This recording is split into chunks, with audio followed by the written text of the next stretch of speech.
91 anyos nga maestro, padayon nga nagatudlo sa piyak sang iya katigulangon. Aton hibaluon ang iya istorya sa kwento ng Pilipino. 1945 ako kapisa, asap karong present. Walang absent.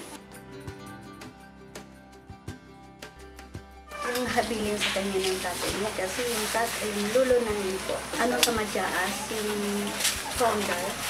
Kaya yun, nagtuturo siya doon. Physics, trigo, geometry, algebra.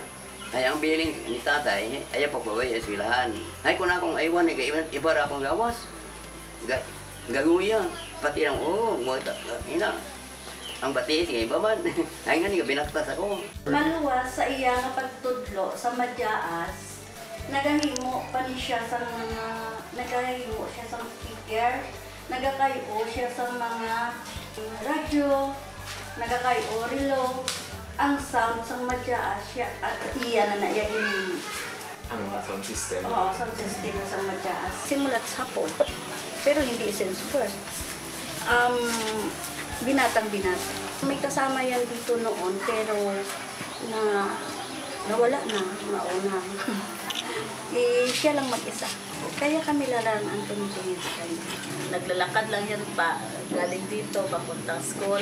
Dito ngayon may tricycle na, ayun, sasakay na siya ng tricycle. Ang hirap niya kasi na papunta ng school, maaga pa siya gumigising. Tapos nagbabaon yan, hindi na sa plastic, kundi sa dahon ng saging. Isa akong estudyante sa 1994. Hindi magpabaya kung ga-lecture. Ano, makaroon kung mag-lecture ka? Sa cellphone, tinanaw, tuta ka pinindot, mata sa blackboard, ito na mata ko naman, pero di ma, cellphone. Hindi siya nagagalit pag hindi ka nakikinig. Pag magkasabay kami sa pagpunta ng school, minsan siya ang nagbibigay ng pamasahe sa akin. Mabait naman kasi ito eh. Tumutulong din naman yan sa amin. Dito sa mga mga pamangkin, dito sa mga kapitbahay. Ay tumutulong yan sa amin. Kung ano ang meron siya. Hindi ako nahihirapan kasi monthly yung exam namin nun eh. Tinutulungan niya ako sa pagbayad. Kasi nanay ko nandito sa kanya dati. Harap nabubuhay din nanay, tatay niya nandito na. Matagal na.